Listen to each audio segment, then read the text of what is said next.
Hi, everyone. If you're watching us live, if you're watching recorded, welcome. My name is Dr. Rock. That is spelled R-A-K and pronounced R-O-C-K. And I am a lifestyle medicine physician.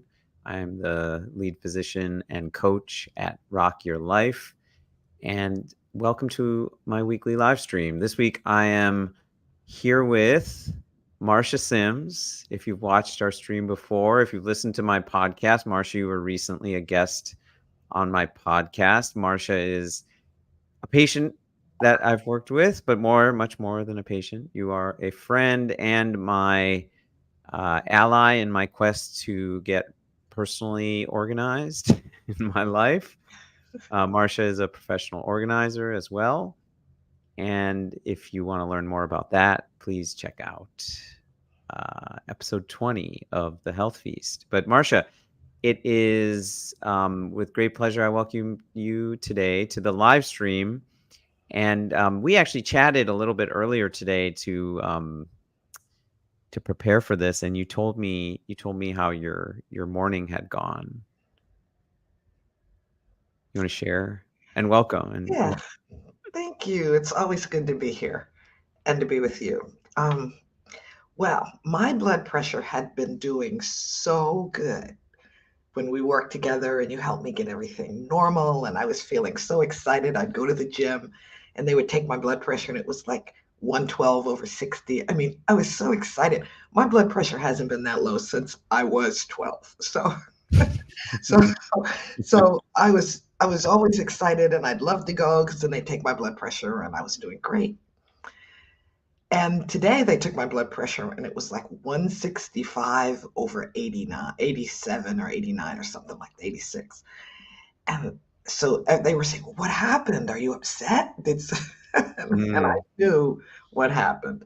What happened is I ate all the wrong things all weekend. It started on Friday. And as you know, I'm reading this book about food addiction, and they say no flour and no sugar. And that's exactly what I ate. I drank some lemonade. I drank some other stuff that was sweet. Like started putting agave in my tea. I started putting maple syrup in this cashew cream sauce that I make. I mean, I was really doing the sugar like it was creeping. And then I know I cannot eat wheat. Wheat just, when I eat something made of wheat, I just want to eat more and more and more and more of it. I ate an entire sleeve of saltine crackers. That's my comfort food. When I was in college, I was on the saltine cracker diet. I had saltine crackers and water, and coffee. And I used to tell myself, well, the salt has electrolytes, and the wheat keeps me from being hungry, and the coffee keeps me alert. And then the sugar in the coffee, just help to Yeah, boost. yeah, yeah. And You got so, everything you need. It's a complete meal right there. Saltines and no. We're joking. If you're watching, don't do this that. is not, don't do that. Don't do Yeah. that. It kept me skinny, but it was not a health thing. It wasn't good. So I love saltine crackers. Like I love them. And so I bought them. Well, okay, I want to pause you there because you said some interesting one, like, yes, your blood pressure has come down remarkably since we've worked together. And we've talked about that before. We did a live stream about that. You can check that out on Right. my channel. And it was high this morning, and then kind of very quickly you realized, oh, it may have something to do. We were talking, and I was like, "Huh, did you eat differently this weekend?" And you were like, "Ding, ding, ding." And so now, you know, I to be honest, it wasn't surprising to me because as I shared with you this past weekend, I was doing something very similar. It started on Friday night when we ordered out, and then I was like, "Oh, okay, maybe I can." And there were all sorts of, I don't think it was saltines, but there may have been some Ritz crackers, which are vegan, by the way. Not that they're healthy. Anyway, so I hear you. So it's sort of a slippery, one thing you also said is it's like a slippery slope. So Right. sugar And grain, wheat, you said, but I really think what you're getting at is refined grain, refined wheat. That's probably true. It's probably it because it gets converted, white flour, white rice too, for the most part, unless it's been cooled, but it gets converted into, the equivalent of sugar very quickly. All these things get converted right into glucose in our blood, and those things convert like, I mean, they're basically that's what they are. So it's not a hard conversion. And this is so basically white refined flour is like having sugar. And so a piece of like white bread, so you would think like that much sugar, whoa, maybe give you pause. Although Right. people have that much sugar regularly. I used to have that much sugar regularly. I may have had that much sugar this weekend. And so why you and I, okay, are like everyone else. We like so many other people, we know we shouldn't be doing that. We've in fact like told ourselves and made it a point that this is a value of mine. I don't eat that way anymore. Right. I honor my health and I found ways to eat that are delicious and also feel good. And then yet something like this happens. So how I wanna sort of in the retrospectoscope, like ask you, like, how do you, because this is there, I always say there's no failure, right? There's only learning. And so Okay. we're looking back at this past weekend and asking like, why did that happen? And I'll ask you that. Why, Marsha, why do you think that? I don't know. Like, I find that if I do really, really good or really, really bad, I can catch it. So if I Hmm. do really, really good, my blood pressure was 112 over 60. I was feeling great. And I said, well, I can eat that. I mean, look, I'm doing so good. Hmm. One, one, one tuna melt's Hmm. not going to hurt. You know, Hmm. I can get, I deserve that. You know, I told Hmm. myself all this stuff. Hmm. If I'm doing really, really bad, like when my blood pressure was high, then I'll say, well, it's not working anyway. So I'm just going to eat what I want. So Hmm. those two extremes make me Hmm. sabotage what I'm doing. When I was in the middle and I was working at it, I was so good. I Hmm. did everything right. But then, So interesting, right? So then you did everything right. It gets you to a place where like there were several weeks, and not to say that you're not going to get back there, okay? I mean, I think I want to call out like this is a lapse or a relapse, and this is, as I work with people, I always say, and work with myself because I do work with it's it's to be expected. If you didn't have it, then that would be unexpected.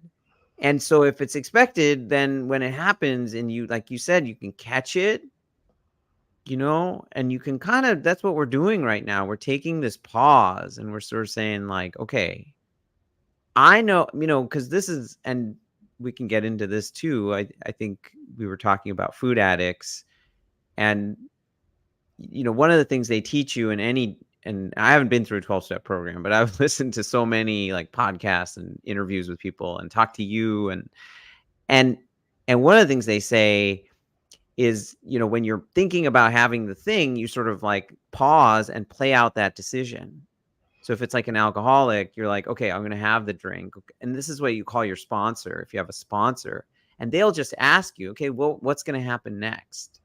I'm mhm, gonna probably have another one. What's gonna happen next? I'm probably gonna have another one, and then next and next, until they get to the point where they're like, oh, and then I'm gonna, like pass out, and sorry. then I'm gonna feel like shame and physically ill, like for 2 days, and then, and in that moment, if you can catch yourself, easier said than done. I mean, we don't all have a sponsor we can call. It's a little different with food, right? Because we're eating all the time. Well, We're we have to eat. See, that's the problem. That's right. You know, and the other thing this lady said in this food addiction thing that I'm listening to, she said, eating food, if you don't eat enough food, then your friends are going to say, oh, you should eat something, or Mm, one time won't hurt. Nobody's going uh, to say you need one more, I don't know, whatever you call it, of crack. Nobody's going to say. Everybody's uh-huh, going to say, oh, it's so good that you stopped. But they're not yeah, going to say, like I was at a meeting of my book club last weekend, and this lady was offered some wine, and she said, "Well, I haven't had a drink since I don't know whatever year," and people like, oh, they were so proud of her, like, "Oh, that's so good." But if you say, "I haven't had any chicken in in a year," they're gonna say, well, "What's Right. wrong with chicken?" Well, yeah. What yeah. The part of that is you know, you are then questioning their behaviors. Well, that's how people take it. I'm very, like, careful not to talk. Maybe I shouldn't. I don't know. Anyway, like, I don't want people, I mean, that's not my intention, is never to be judgmental about somebody else's behaviors Right, by just doing what, kind of works for me. It's interesting that so I got my labs checked last. I'm wondering now, I'm sort of doing the retrospective scope. Like, why did I have such a bad weekend? Because not bad. I want to also reframe that, um, but I got my labs checked last week, and it had been a few years actually, and just like routine labs, like cholesterol, diabetes screening, and they really hadn't changed, and they're all very good. LDL's less than 100, the total cholesterol's less than 160. Anyway, they're like where I want, anyone I work with. I tell them. So, right, so I'm happy about that. I was like, oh, that's good. This reinforces, and I also feel like the way I eat and live I'm not forcing myself to do that to get these labs. Like, this is the natural rhythm I've settled into. right. And so those were coming out like Wednesday, Thursday. I think I got those results. And so the weekend rolled around, and I was like, you've been so good. See, that's Right? I think that was in my head too, a little bit. right, Like, give yourself this allowance. And, retrospectively, I'm saying this now, like, I wonder if I had done that kind of thought pattern, like, okay, let's play this out. right. You know, what's gonna I mean, maybe you and I should call each other the next time we're cozied up to a sleeve of crackers and but Yeah, uh yeah. And it's relative too. One thing and maybe this is true for you too, like the quote unquote like junk food or bad food I ate this weekend is probably way healthier than I know it is way that's healthier right. than like what I ate, years ago. So it's like, well, it's not optimal. I'm not uh doing Right, the ideal, right. It's but not ice cream. It's not I'm not bad. destroying myself. Yeah, Yeah. yeah. Yeah, in the same way. Well, Mm, in a way, I'm glad this happened right now because tomorrow and for the weekend, I'm going to go spend it with my son. And I was saying to myself, well, I'm going to be with my son. I'm going to just eat what he eats. And then Monday, I'll start, I'll improve my diet. I'll go back, to doing the optimal thing. But now after this, I'm not going to do that this weekend. I'm going to eat like I'm sane instead of mm, eating mm. like he eats. Yeah, yeah, yeah. It's that's past weekend for you, for me too, was a reminder. And then, oh, somehow I put these comments on the screen. Okay, we have someone watching who just notes, like, with her labs, she's working on her LDL. Any suggestions for lowering LDL? That's a really good question. And Marsha, you don't have high cholesterol, of course not. No, no, your diet is now such that you wouldn't. Um, the how do I keep my LDL in the 90s? To answer your question, it's just a diet centered around whole, unprocessed plant food. I eat a lot of fiber. I eat a lot of beans and whole grains every day. I eat oatmeal most days. I eat probably 2, 3 servings of beans. I know, Marsha, you don't do so well with beans, but whole grains, the best sources of fiber are whole grains, beans, um, and then fruits and vegetables, fruits, and that's the bulk of my diet. I will eat some processed food. Um, that's probably, like, if we're talking about what happened this weekend, like, But I'm even more cognizant. Some processed food is worse than others.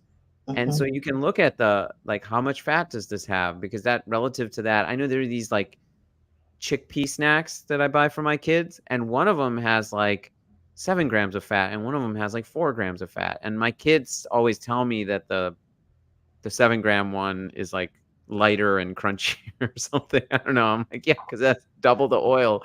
Of course. So I buy the other one. They complain, um, but that's what food companies are doing. And so you can look, that I do that, but yeah, no, lowering cholesterol, just a whole unprocessed plant-based diet is probably the the biggest tip, I would say. Isn't it true that if you don't eat animal products, you basically won't have high cholesterol? Isn't that true? Um, so saturated fat in the diet raises cholesterol. So you could be vegan, for example, and eat a lot of processed meat that has palm oil and coconut oil Oh, and and excess like fat in general, like fatty tissue, and I mean these things drive inflammatory response. The liver produces these carriers of cholesterol. Like LDL is not actually cholesterol. It's low density lipoprotein. It's a protein that carries cholesterol. And it is actually in response, it's like an anti-inflammatory.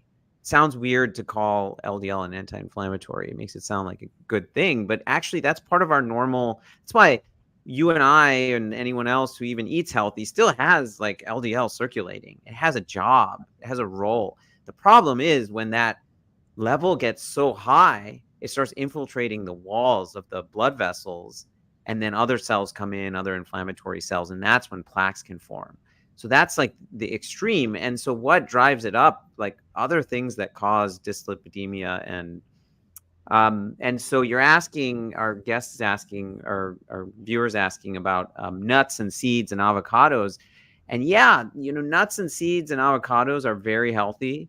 Everyone should be getting some healthy plant-based sources of fat in their diet every day. And they also are a source of fat and saturated fat. So nuts more so, and certain nuts more so than others. So if you're eating a lot of nuts, your cholesterol is going to go up, and we see this. I've seen this in my even plant-based patient eaters, and they're sort of like, why is my cholesterol high? And we dig into it, and they're having like 2 tablespoons of nut butter, and they're having walnuts and chia seeds and hemp seeds and flax seeds and all this stuff in their oatmeal, which is great. Um, but then they're also putting nuts on their salad at dinner, and then they've got tahini in their dressing. And so all of a suddenly it's like, whoa. Now there's some people in the plant-based world, in the whole food plant-based world, they advocate for like almost no fat. And that's not me. I mean, I think it depends on your situation, but most everyone I recommend, actually, even if they are like cardiovascular heart disease patient, they get that 1 to 2 servings of healthy fats. There's a benefit to that. We see there's a mortality benefit to having plant-based sources of fat in your diet. It also helps nutrient absorption. So if you don't have any fat, like if you have a big salad and there's no fat either in the dressing, or you're going to miss out on a lot of but yeah, you can go too far in the other extreme and actually raise your cholesterol. So one thing that I was going to ask you about in No, our I remember. I'll see. Anna, she said, "Do you remember?" I remember you. No, of course I remember you. Yes, I do. I know. We worked together at Mora. Thank you for watching, and you've left some wonderful comments in the previous live streams I've done, and I appreciate your support. And yeah, no, thank you. Welcome, Marsha. What were you gonna say? one thing I was going to ask you about in our other talk is every time I try to do a whole food plant-based diet, when I'm really good, I gain weight. Hmm. And that's particularly problematic to me. So I've been like doing a lot of reading and studying to figure out what do I need to do. So this guy who is also a vegan, whole food plant based, he had the same problem, and his trainer at the gym said the problem is you don't get enough protein. Do you Hmm. think it's that he doesn't get enough protein? I mean, what is because You I don't, know, we yeah, could there's so many ways to that thread like unravels a lot of things. In general, Americans get enough protein, actually too much protein. Most Americans get double or more than double the recommended allowance of protein. It is very pervasive in the fitness world to eat more protein. There are some reasons why it potentially promotes fat loss. One, you're having more protein instead of generally you're a lot of trainers when they recommend, well, not necessarily, but I would say instead of fat and carbs, protein can be maybe a little bit more satiating, maybe, I don't know. And there's a little bit more of what we call the thermogenic effect. So there's a thermogenic effect of food and you burn more calories like digesting protein. So there's a okay, little bit of that. But in general, it's really just how many calories you're consuming. And so for you, Marsha, in your case, I would say, okay, well, we would look at, and we can do this next time we meet or something, but we'll look at what are the really calorie dense sources in your diet. Are you having a lot of nuts and seeds? Other calorie dense sources in a plant-based diet, a whole food plant-based diet, because you're excluding the most calorie dense. You're minimizing like oil, which is the most calorie dense, and animal products, which are very calorie dense. So then it's really and processed food, which is very calorie dense. So within that world of whole foods, it's the fat sources, and then it's things that have been dried out, like dried fruit, for example. There's dried sweet potato you can get now. It's really good, but it's very calorie dense because all the water has been removed. sound of it. Okay, Yeah. And then, starchy vegetables are probably next, but the truth is they're so satiating that you really don't people tend to not overeat.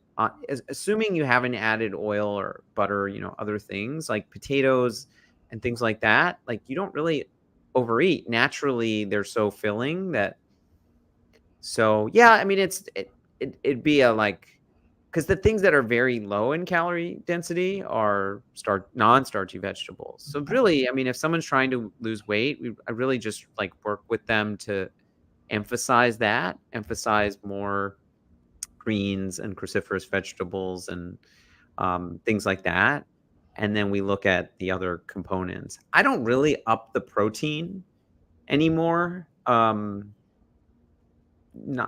really. I mean, everyone should be getting if you're more active or you're strength training, sometimes I will tell people, yeah, or if you're older, I will say get more than the RDA, maybe like 50% more. Um, which isn't small, right? But it's not as high as like a lot of trainers will tell you to get these ridiculously high amounts of protein. And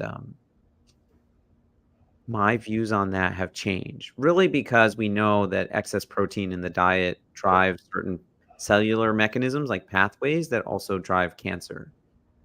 And so we know this now. Like, wow. yeah. So the people, your cancer risk goes down significantly with protein restriction. So protein intake, it actually promotes longevity in that way, but then it's also contrary to like muscle strength and muscle synthesis. And there is something to be said about maintaining muscle strength and size as you get older. We know that falls and fractures and things like that that lead to morbidity can be prevented by that. And you're less likely to like get an infection or get a serious infection if you're more conditioned. So there's a balance. That's why I don't say like um, everyone should be low protein restricted because I think that would lead to more problems. But I think on the other extreme now, everything has how much protein. I bought a bag of avocados the other day and it told me how much protein. I was like, it told Yeah, me how much yeah, protein and that the avocados, Marsha, were gluten free. yeah. I hate that. I hate when they do that because that tells me what they think about me as their audience, and it's insulting. So, yeah, gluten-free avocados, gluten-free oranges, gluten-free apples. I've seen that. Okay, we have a few minutes and we haven't actually talked about rebellion. I mean, so the piece that I wonder about a lot is, and because I see this a lot, and it's sort of been studied, is that we rebel against rules. Like we have an innate nature to rebel against rules, even when we're the ones making the rules. Actually, oftentimes when we're the ones making the rules. And this gets into like our desire to be in control, or something we call autonomy, which is a fundamental human need. And so this rebellion, I mean, I partly think like all week last week I had eaten my prep meals every day. I'd eat my oatmeal every day. I was feeling great. And the weekend came around, and there's that inner rebel in you that's like, no, no, no, no, I'm gonna do what I want to do. Do you think some of that was going on? You're reading this book right now about like rules about eating, and maybe in somewhere you were like, no.